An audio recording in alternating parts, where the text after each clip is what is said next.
The Bitcoin Group, the American original. For over the last 10 seconds, the sharpest Satoshis, the best Bitcoins, the hardest cryptocurrency talk. We'd like to welcome our panelists, Dan Eve, the Crypto Raptor. Happy 2022, guys. Michael Dupree from EasyBit. Hey. And I'm Thomas Hunt from the World Crypto Network. Moving on to this year's Bitcoin Year in Review Spectacular. I even have pom-poms for the person in the audience. Are you guys ready to get started on the Bitcoin Year in Review Spectacular? Dan Eve, what was the best Bitcoin company from 2022? Well, you see, I'm going to have to go local for this one because there have been a lot of good companies and good companies doing some good work in Bitcoin. But I think LN Bits for me. LN Bits. They got funding. They're smashing it right now with all their extensions. They're becoming the WordPress of Bitcoin Lightning, and I think it's Ben's done a tremendous amount of work for LN Bits. He's building a great team, and I'm all for LN Bits as being the best Bitcoin company 2022 for sure. Michael Dupree, best Bitcoin company 2022. Look at that. Oh, hello. I think you're still with us. Mike, what's your pick for the best Bitcoin company 2022? I'll go with Kraken. You have to tell us why, though. Why Kraken? Just overall doing a great job for a long time and being there and reliable. All right, Kraken. Dan, do you have the envelope? Are you ready? I do have the envelope. Here you go. It's been hermetically sealed on Funkin' Wagnall's porch for over 2 weeks. Oh, yeah. This envelope, once used by Johnny Carson in the Karnak bit, you have to put it to your head. You have to say, what's inside? What's going to be inside, right? And then when you open it from the long end. You got to open it wide, and then you go get all the out of there, right? Here we go. Best Bitcoin company 2022. I think Dan has been looking inside the envelope because it is LN Bits. LN Bits is the best Bitcoin company of 2022. They make Easy money pick off of Jack from old Twitter, and they make stuff as Ben travels the world teaching workshops and helping people make real-world useful Bitcoin Lightning devices. And now Nostr, decentralized Twitter replacement. The future is up, up, up with LN Bits, best Bitcoin company 2022. Mike Dupree, we're going to start with you this time. What's the worst Bitcoin company 2022? I guess we got to mention FTX. They deserve an honorable mention here. Dan, Eve, are you in agreement? FTX, worst Bitcoin company 2022? Well, I think there's a joint situation going on here, right? I think because FTX was the kind of the last of the big ones to fall, and arguably it probably maybe wouldn't have even fallen if it wasn't for 3 Arrow Capital, Celsius, BlockFi, and Voyager Digital, because basically FTX like bailed them out, like all of those guys, and Alameda. Like you can't forget Alameda as being a shit company. And obviously, there's not the category is worst Bitcoin company, but this is kind of taken more loosely as companies that have operated using taking people's Bitcoin or using Bitcoin. But yeah, I think it's FTX definitely are the worst of the worst, but there's some honorable mentions I think for Celsius, BlockFi, Voyager, Alameda, 3 Arrow Capital. Unfortunately, so many worst companies this year makes the category really easy. I agree with Mike. FTX, allegedly using customer funds as a personal piggy bank, not holding any Bitcoin, losing all their customers' monies on bad bets and dragging down Bitcoin and crypto. FTX is the worst Bitcoin company of 2022. Dan, Eve, are you ready with our most defining moment of 2022? Here we go. Most defining. Wait, hang on a sec. Oh, this is the next one, is it? Right. Okay. The next category. I didn't hand you my envelope. What happened? No, we only do that on the first one. Oh, only on the first one. Right. Okay. Because I've got 17 envelopes here for all the categories. At least you're all at least you got prepared. Somebody did prepared. some preparation work this time. Okay, so most defining moment. There were two for me. So I think. So first of all, Mad Bitcoin's being back on European tour, because I didn't think it was going to ever happen after the COVID stuff went down, and everything was looking all sketchy, and world travel still wasn't there. So I think kudos for getting back on it and having a great time over here in Europe. And the second one, I think, for me was Craig Wright losing his lawsuit against Hodlonaut. Or shall I say Hodlonaut winning his lawsuit against Craig Wright, because it's just another moment that shows that Bitcoin doesn't have a leader. It's decentralized. It's distributed. It doesn't need a leader, and it doesn't need Craig Wright, who definitely is not Satoshi, and has proven time and time again. So I think that's probably the defining moment for me is Craig Wright losing that lawsuit. Actually, Mike Dupree, most defining moment. I don't know if it's the most defining, but I would say a memorable moment was recently when Ray of Paxful started no longer offering Ethereum. That was a big surprise. He even said in his announcement that he would take less profit, that the company would make less money for that decision. Yeah. Someone asked him if he'd be like, oh, but what about Litecoin? Will you accept Litecoin? He was like, no. Bitcoin's fine. Paxful is an excellent moment. Also, Dan's had some good picks as well, but the most defining moment for 2022 is Mr. John Ray declaring that FTX was an old-fashioned embezzling case. The fraud had nothing to do with crypto. It was triumphant and it was true, and it set the stage for the rest of the hearing. It was not crypto's fault. It was good old-fashioned fraud. Once again, much like the Titanic Oscars, this is the year of SBF and FTX. If they're not the center of every category, they're involved somehow. Most defining moment 2022. All right, Dan, Eve, biggest surprise. What was the biggest surprise in 2022? For me, I think because often when you hear about hacks, the money doesn't really ever find its way back into the limelight. Obviously, apart from some of the dregs that were left over from Mt. Gox. So to hear that not only did the 2016 Bitfinex Bitcoin hack, the Bitcoin was found, but also in the founds of some random lady rapper called Razzle Khan, the Crocodile of Wall Street. That was quite a random surprise. And we're still yet to find out what's going to happen with that Bitcoin that's confiscated. Is it going to go back to Bitfinex? Is it going to go to the users? Is it going to go in the pockets of the US Treasury or something? I don't know. Nobody knows. So that came out of the blue. Big wad of billions of Bitcoin. Maybe the biggest surprise would be if the users actually got their funds back. Mike Dupree, biggest surprise 2022? I think the stuff going on in El Salvador is probably one of the biggest surprises to me, that it's still chugging along over there. Has been impressive that Bukele didn't leave them with the price down, that he didn't just give up and run away. They're still standing the Bitcoin ground there. Yeah, Still it's gone way more down too since they got started. Pretty much the worst possible scenario for them. I think we had them as one of the good categories last year, one of the better categories. But let's see here. Biggest surprise 2022, Trump NFTs. The anti-technology president who doesn't use email or text messages to avoid self-incrimination steps forward with more than 45,000 profile picture NFTs offering out of nowhere, fleecing speculators of his fans of more than $4.5 million in just a few days. Currently, the price is even up.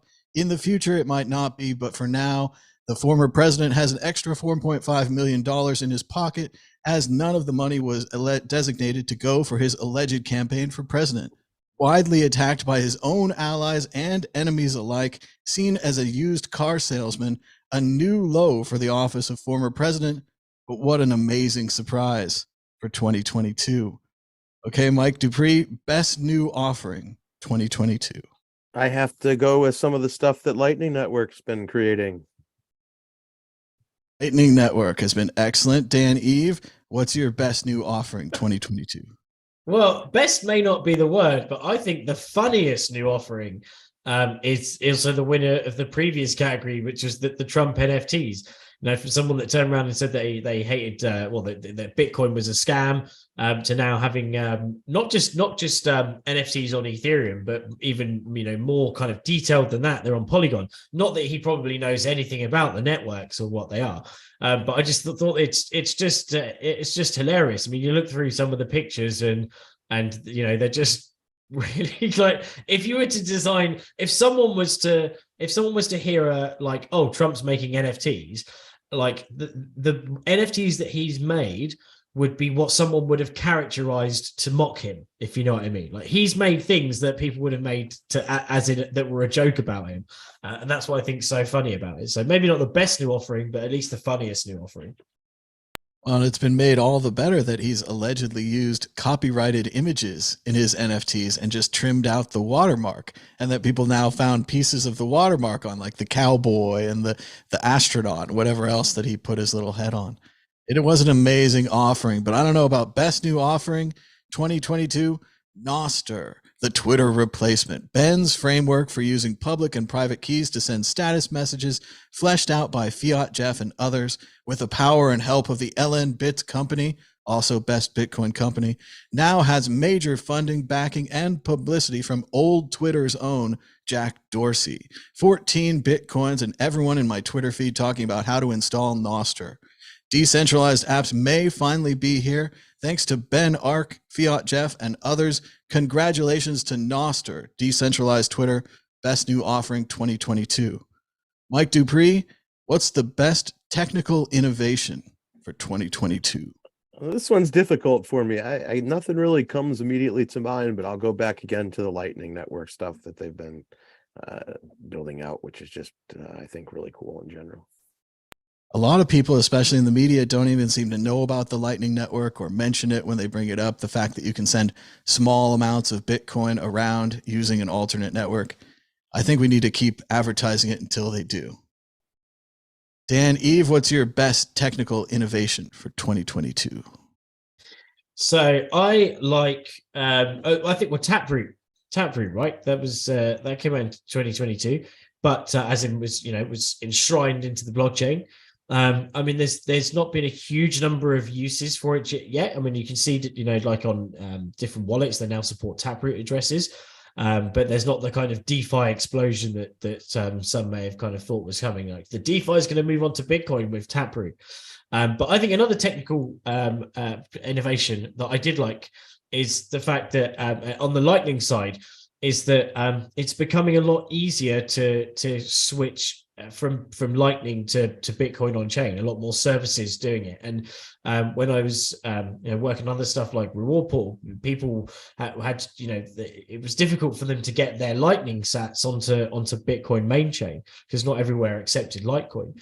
And so services like even LM Bits now has the ability to cash out, or not saying cash out is a bad word actually, but to switch between Bitcoin on-chain and Lightning. So I think it's making Lightning much more accessible to the users that are familiar with Bitcoin, but kind of haven't been so far keen on touching Lightning. And also for those who are on Lightning who are like, how do I get my sats now? I've got enough sats to be on the main chain.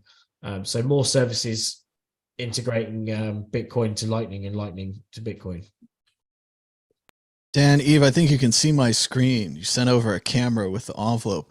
Best technical innovation, Taproot, but no one is using it. So I'm going to go deep into the past and say proof of reserves, old technology, but suddenly full of great interest due to the FTX collapse, though it is so hard to prove, often providing merely a snapshot of reserves rather than an active security camera. Perhaps they and others should take a look at the ideas behind Josh Sigala and Voltoro's Glass Books protocol and provide true transparency. Still, any step in the right direction is a good one. Proof of reserves is the best technical innovation 2022. All right, Dan. Actually, just very quickly, giving credit to, because Kraken have been mentioned as well. it was reviewing articles from this year, and it was August, so prior to the FTX sort of meltdown, but probably more of a product of, or a consequence of the Celsius BlockFi and all that going down. But Kraken did do their proof of reserves and became a lot more publicly transparent. So I think kudos to Kraken for being ahead of the curve on that. More shout outs to Kraken. And now, Dan, the other side of the coin, what's the worst technical innovation 2022? I found this difficult because so anything that, to me, unless it's like introducing a bug on Bitcoin, anything's kind of an innovation is kind of good, it's an experiment. So I've gone for a slight kind of sidestep of that. So I've gone for number one. So the worst technical the worst technical blunder was Craig Wright again in the Hodlonaut case, saying that he stomped on the hard drive that held Satoshi's keys, as if just jumping on a hard drive would completely break the disk and make it illegible and blah blah blah. It must have, unless he's got really heavy feet, like insanely heavy feet. So that was a technical blunder, and also the worst stifling of technical innovation. Sorry, I've invented my own category because I couldn't think of the actual one. Was that Bitcoin this year? Bitcoin ATMs were actually banned. They were deemed illegal in the UK, which is just dumb as fuck. So I think that's really stupid, and so that's a reverse technical innovation. So it's kind of like the worst technical innovation. I think it works. Mike Dupree, what's your worst technical innovation 2022? I'd say lack of real progress in Ethereum. It does seem like it's gone nowhere since the merge, and the price went right back down, but they still have those great Curio Card NFTs. You can't beat those. But if they didn't have those, I think they'd be in trouble. Let's see what I've got here. Worst technical innovation, Kevin O'Leary.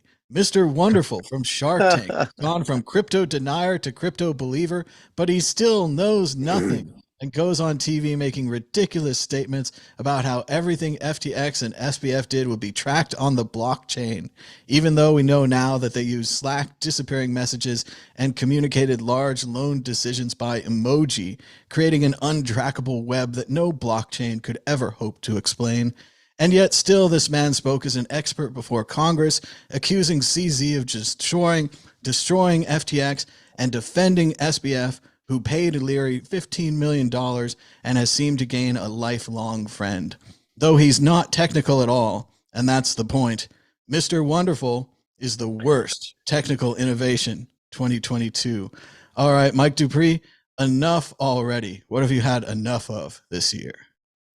I guess the Mt. Gox stuff finally getting figured out, but I'm getting really tired of this. I wish we get it over with already. It would be nice if they've distributed the funds. I think I have 75 cents in there, and they've sent me emails and letters for about 7 years now or something. It seems like a really long time. And I checked it once. I was like, wow, 75 cents. I'm going to get that back. Yeah. Dan, Eve, what's your enough already? What have you had enough of this year? Well, it's probably a slight cop-out, but I think everyone's had enough of Craig Wright, right? He's I think, is he still battling... oh God, I can't remember his name now. Goodness. Oh, he's suing Hodlonaut, and it's going to be the UK case where it's a lot easier to prove liable, whereas the Norway case, Hodlonaut won easily. So yeah, but the UK one with what Bitcoin did, it's still going, right? It's still ongoing. Yep. They had another interview with him recently with the Bedford shirt on. Yeah. So I think that that's obviously way past its sell. Peter McCormack, that's way past its sell by date. And also enough already. So it's an article. I don't think we covered it, but it was from the ECB about 3 weeks ago, and it was called. No, it wasn't even that. Yeah, it was 30th of November, and it was called Bitcoin's Last Stand. And it's a classic kind of obituary for Bitcoin. But written by two, the director of Ding Dong or whatever. Two basically people who work for for the central Ulrich Binzel and Jürgen Schaff, who work for the European Central Bank, and enough already. Like we've had obituary. Like surely they learn now. There's been hundreds of obituaries about Bitcoin, and it's still bounced back. I mean, these guys, they're not idiots, are they? They know about market cycles.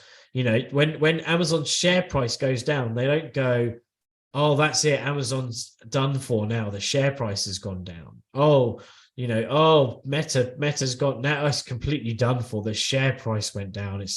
That's it. You know, the fact is that Bitcoin lives on. It still gains more infrastructure as the days go by.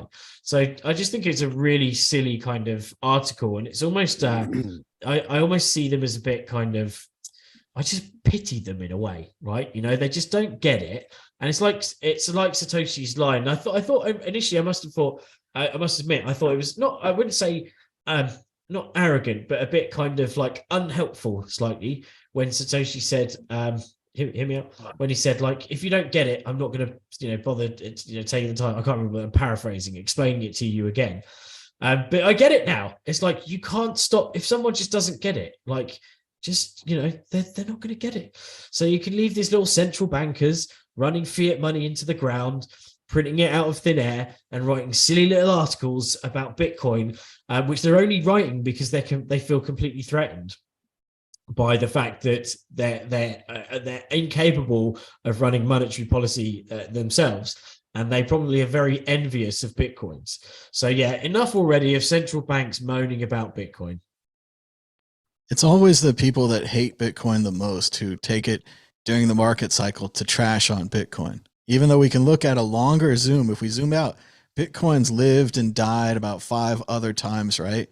And it keeps coming back. But every time it goes down, they get in there to get their points on the board, how smart they were that they said Bitcoin was going to zero. Yeah. And then they keep writing those obituaries.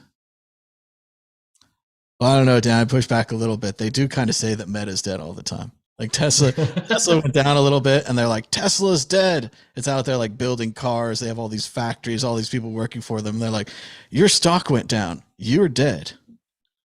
No, that's true. That's true. But I suppose those are bad examples though that I gave because Meta's kind of a, they're very, people get very polarized about Facebook and stuff like that. You've got the people who don't like, that's my data, and the people who are like, Facebook's kind of okay. I agree to give my data away.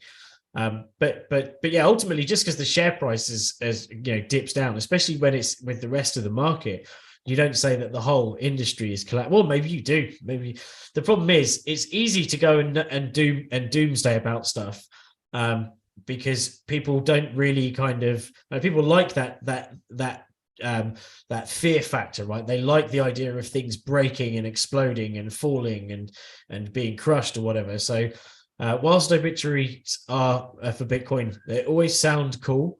Like to some people reading them, they just they get more and more nonsensical. And as Crypto Cleanse pointed out, 467 links on the Bitcoin obituaries now, 467, and they're all wrong. So why you're not going to be 1 in 500 of being right? Like you're all going to be wrong forever. Like doomsday prophecies, you're all wrong because we're still here. And finally, enough already. The environmental FUD against Bitcoin. The media has rediscovered this old FUD like a dog with a bone, and they won't give it up. They've turned a lot of environmentalists into blind Bitcoin haters when they really might prefer Bitcoin to the current system if they only thought about it. Renewables, gas flares, plans to buy larger power systems for Africa using Bitcoin, Christmas lights, PlayStations. Enough already. All right, now, if you're in the audience right now in the chat, this is your chance to go ahead and type in who you think the Bitcoiner of the year should be. This is the largest category here. It's the wrong kind of drum. Oh, well.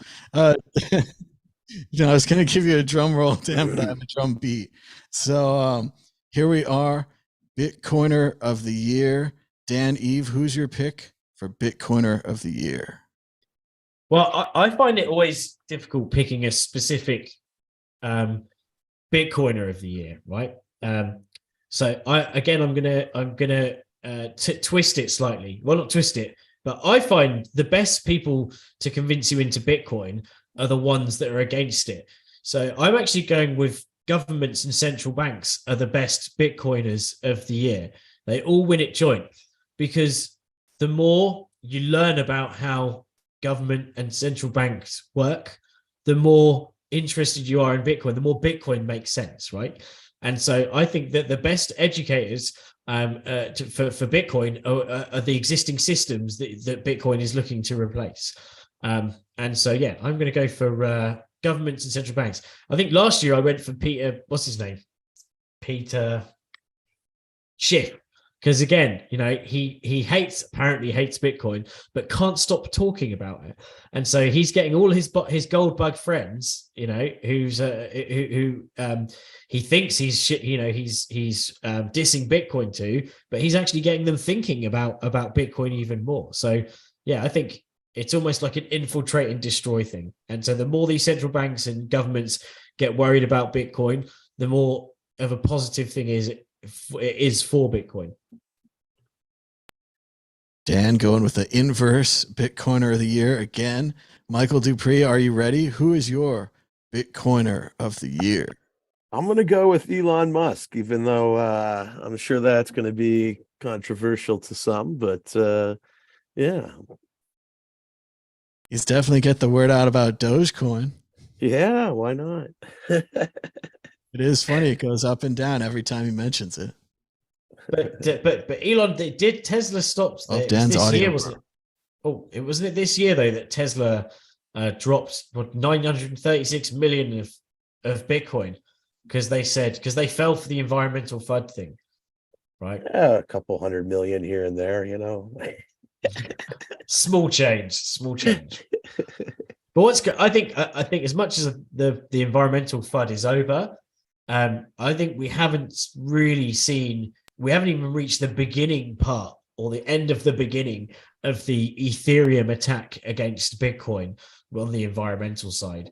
It recently went to proof of stake. It's been used in a few articles here and there as a stick to beat Bitcoin with. And I think that it's going to explode much more in 2023. That FUD's going to come back with a vengeance because it's going to be powered by Ethereum shills. And that's when it can do a bit more damage, I think.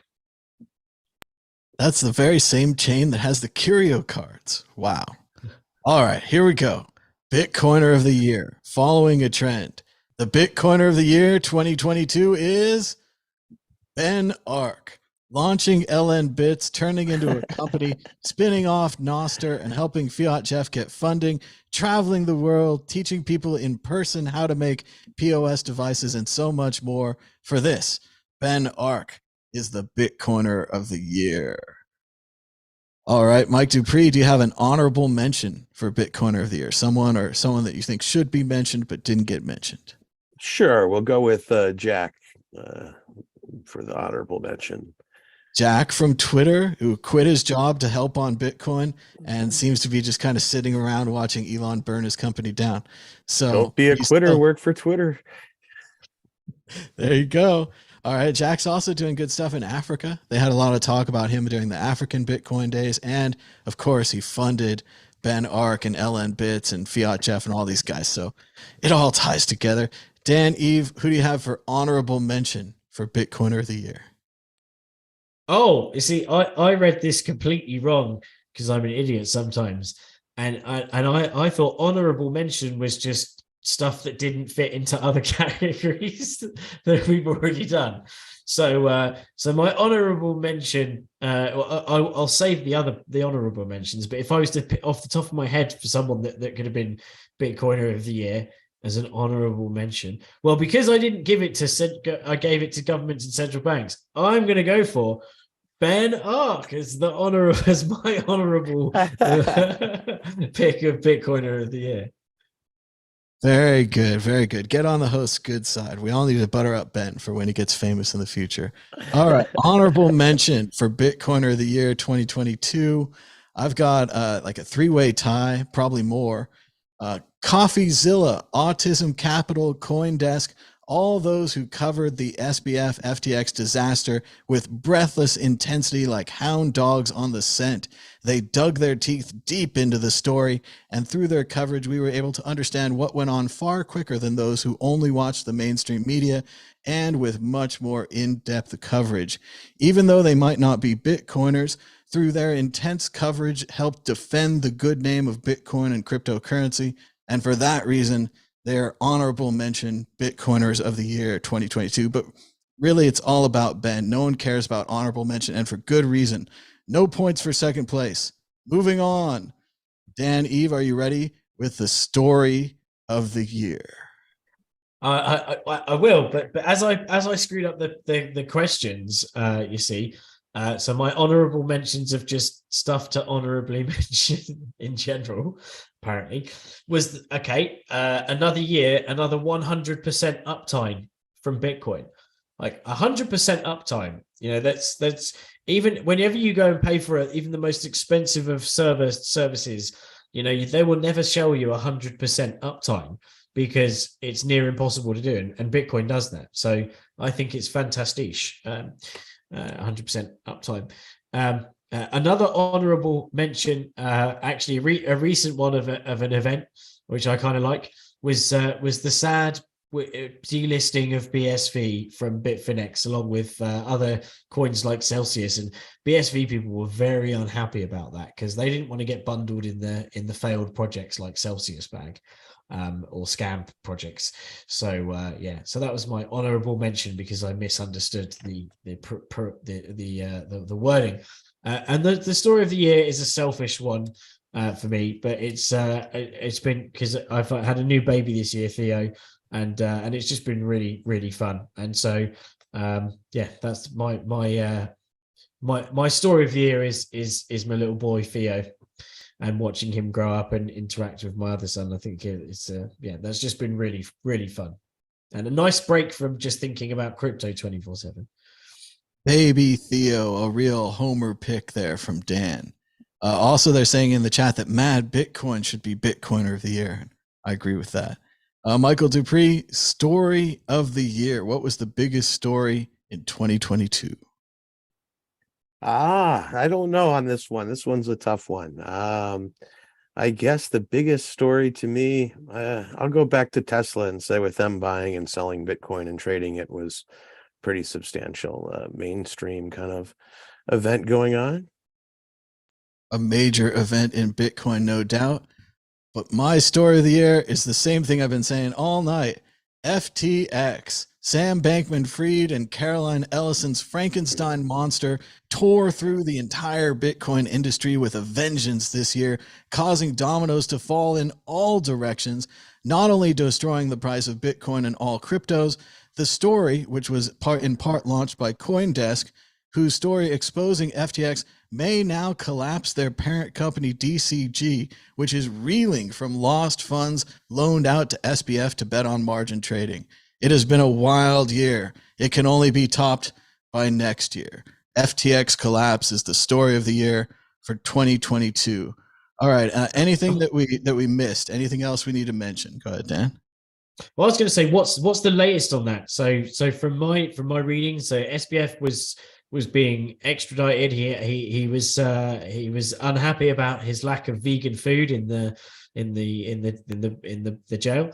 It sounds like he had pretty sweet vegan food at the Bahamas jail. They kept him in the infirmary in the first aid type section. He was allowed a laptop, a television. They say that he read articles about himself, said Merry Christmas to the guards on his way out. Generally had a pretty sweet setup there. He did change his mind. At first, he was going to battle the extradition, which many assumed meant that he was in one of those horrible cells. And then he was like, "Oh no, I've changed my mind. I'm not battling it anymore. Get me out of the horrible cell." But it actually looks like he might have had a pretty nice time. Then they extradited him back to New York, to the United States. The Southern District of New York has charged him with financial crimes. We found out that Caroline Ellison and I think Gary Fang, I might have got his name wrong, but those two former employees of his have turned against him, both pleading guilty to an incredible amount of potential time, which they hope they can work off with their participation. They were both released with a mere $250,000 bail.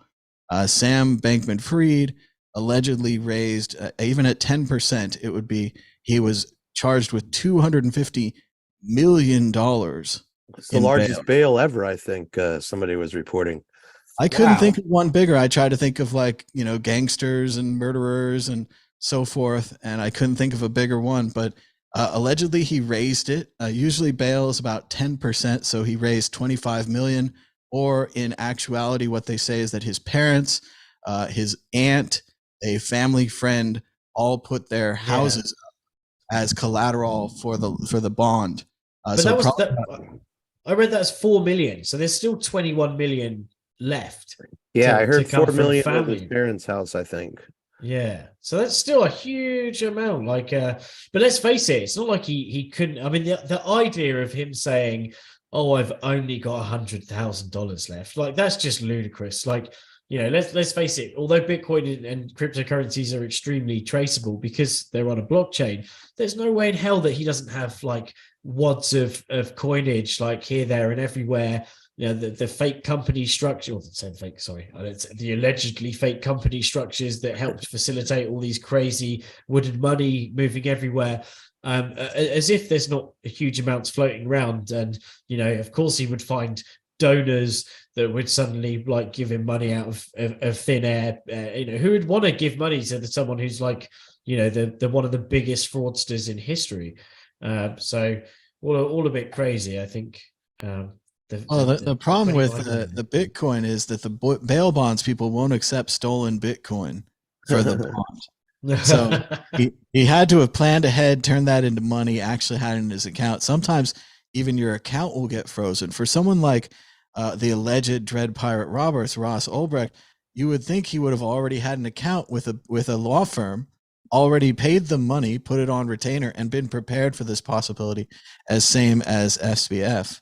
But it doesn't look like he did that, and it didn't. It looks like it's his parents who are apparently very well off, his aunt who's well off, and a family friend who's well off, who have given this the most bizarre Christmas imaginable. Who would think that after allegedly stealing or misplacing or losing around $8 billion worth of funds, that Sam Bankman-Fried will be spending Christmas at home in his family house? It's just disgraceful. It's hardly a deterrent, is it? For people, if you commit and say, he may go to jail, but just to be treated like he's not a complete criminal. I wish there was a show how they used to, Michael Moore covered it. That's it. Michael Moore was instead of having cops, you need corporate cops where they bust in bad boys, what you gonna do?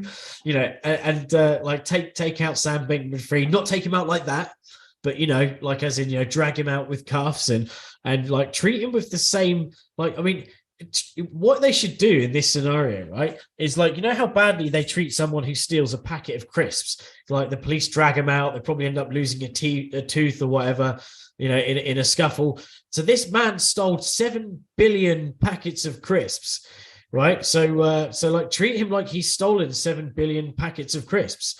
Don't treat him with kid gloves and flirt with him over Twitter about coming to the Senate and whatever. Oh, Sam, you should do. None of that stuff. This guy's a terrible, terrible criminal, and treat him like one. I just think it's nuts. This is crazy. I also had reports on Twitter that he was kind of rushed through the courtroom process. He was fitted with an ankle bracelet and he was back out on the street by 2:30. And the guy said he'd never seen an extradition or a hearing like this go so fast. It was almost like fast track just to make it easy so he could get home in time for Christmas. Michael Dupree, what do you think about this? If Mark Karpeles was just having Christmas with the family after the Mt. Gox thing, not even worried, just, out on bail, living it up.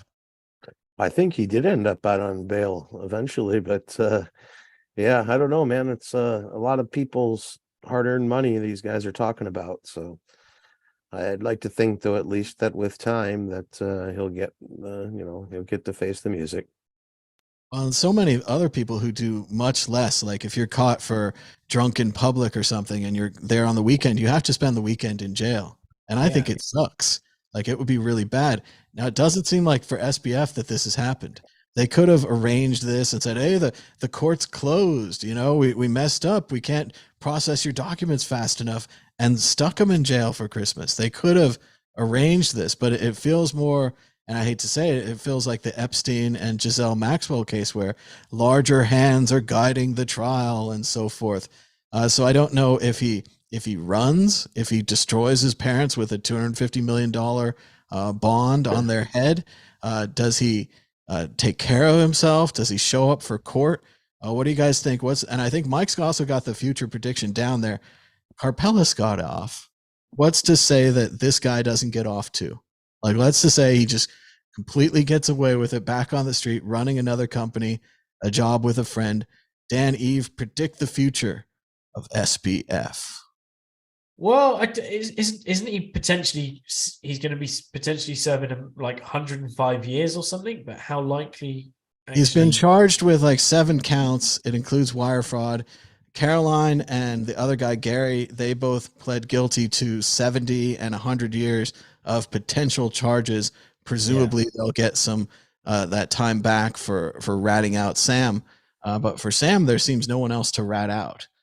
So he might have to take the fall on this. But surely he must be. You know, he was the co-owner of like Alameda, right? So surely he can still dob like grass on Caroline for dealings that happen in there. I mean, it sounds like a crazy scenario where the first person to grass on someone just gets like let off. Like, surely you can't, you can't, I don't know, you can't just like, that's just a stupid way of doing it, right? You know, whoever grasses first, because then it's still not really justice. It's just kind of a shortcut to semi-justice. Dan, it sounds like you're defending mob bosses now, because you know that's how they get the mob bosses. They get the little people to snitch, and little people get off with very light sentences, and then they hammer down on the mob boss because they're trying to prove to people, they're trying to say, hey, don't be a mob boss, don't do these things. Wow, it doesn't sound like he's gonna, if he's already avoiding even spending a night in US jail, and he gets to go home with his little ankle bracelet and spend Christmas with his family, when someone who probably like pisses against a wall is going to spend 2 days in jail. I'm not expecting much, but you know, he should bloody well get his time. Your average wall pisser can't come up with $25 million in bail, but he's got to work on it for next time. Mike Dupree, I might have to go back to Dan for another answer. What do you think will happen in the future of SBF? I don't know, but it's certainly going to be interesting, and I think that there'll be a lot more regulation that comes out of this for other similar exchanges and operations. He will definitely have an effect. And then Dan, what do you think? Was he going to go to jail? Do you think he'll go to trial? Think he'll take care of himself? Oh, it's a difficult one, isn't it? They were saying that there was rumors that he was going to be staying in the same like complex or whatever as Epstein, but apparently that's actually out of action now. It's under maintenance or something like that. It seems like he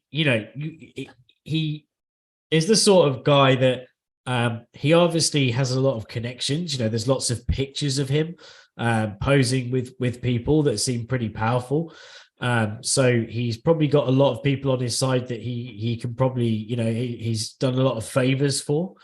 But at the same time, he probably has a lot of dirt on people and their finances, right? So I don't know. I think, unfortunately, he may get. I say unfortunately. Well, I don't condone anyone being killed, but he may get Epstein, and not see the full fight of the justice system. But at the same time, he may just kind of get away lightly with it by dobbing in other people or threatening to, and then sort of getting a lighter touch because he's got dirt on others. See, I'm not so sure it would be a fake thing if it happened to him. I think this guy should be kept away from shoelaces and all other manners of things. But now he's out and about in his parents' house, which, could be filled with chainsaws or legally purchased handguns and so forth. I just think it's the things he's done, if he ever realizes what he's done, how many people's futures he's ruined, you know, we go back to morals and ethics and the altruism thing that he used to talk about. All of those things are back on the table. But I do think it's kind of funny to think about this like the end of the Tom Cruise movie Risky Business. He's basically just run a whorehouse to get college admissions, and by allowing one of the admission guys in, he's into school, and he kind of kicks back in bed and he's like, everything worked out for me. And I think about this SBF guy. He started out in this little bedroom in his parents' room. He's probably got his posters and all this stuff still on the wall. And he goes out and he travels the world. He goes to the Bahamas and he has a polycule. He has a giant apartment. He has all these billions of dollars. And then pretty soon he's back at this apartment again. He's back at this little room, back on his, little bed with his little plaid, his plaid comforter and his pictures of LeBron James and sports stars and whatever. And I can't imagine what goes through that guy's head. What a ride it's been. What a good full movie circle it'll make. Even if whatever the ending is, it's going to be a bomb, great movie. We'll have to see how it turns out. But I think we're running out of time. So just thanks to everybody for joining us this year, giving us the thumbs up, doing the subscribe. Thanks to everybody in the chat. We appreciate you guys. Are kind of like Stadler and Waldorf. Like sometimes you don't agree with us, but you enjoy coming back and chatting it up. We have the pom-poms to make this a spectacular. I don't know, do you guys want to predict against the ball? The price is still rolling. Okay, so Dan, Eve, this time next week, higher or lower the price of Bitcoin? Okay, so I'm wrong most weeks. So I'm actually, I was right last week because I said down. It's down 0.52%. But I think we're going to be lower again. I think there's going to be a bit of a end of December sell-off. People probably paying taxes for gearing up to pay taxes in January and whatever. So I think we're going to go a bit lower. Mike Dupree, higher or lower this time next week? Lower. I always guess lower. I'm a pessimist. Oh, the pessimism's everywhere in this Christmas season. Let's see what the ball thinks. As you guys know, this is the baldest and most greatest source of truth for Bitcoin predictions. People use this to plant all their charts. Will the price of Bitcoin be higher this time next week? Here we go. Very suspenseful. You may rely on it. You may rely on it. So the ball is positive looking into the Christmas season. But thanks again to everybody for joining us and commenting and chatting and sharing the show and everything else. It's been fun to do the show this year. Thanks to all the panelists who've been on the show. Thanks to Marwi for helping us organize the show and getting us guests. Thanks to Mike and Dan for being here at the end of the year, right before Christmas. I think that's about it. Is there anything else we forgot to say, Dan? No, but in 2 days' time, think of me when because my I share, or shall I say, some guy from apparently 2,000 years ago shares a birthday with a very special person called me. So after years of hating Christmas, where I've now got two little kids there who love Christmas again, it's kind of I like it's starting to grow on me again. So I even helped put up the tree this year. So enjoy Christmas. All the cards they say happy birthday to Jesus and Dan. Yeah. Mike Dupree, anything you want to say in closing? Go ahead. Happy holidays, everybody. Good to see you, Thomas. All right. Merry Christmas. Happy holidays to everybody. Hope you have a good time with your family. Hope you're not out traveling in this horrible snow apocalypse. But we'll be back probably next week if people are around. We might take a week off. We'll see. But I hate taking a week off. It's lousy. Show must go on. That's right. Show must go on. So until next time, bye.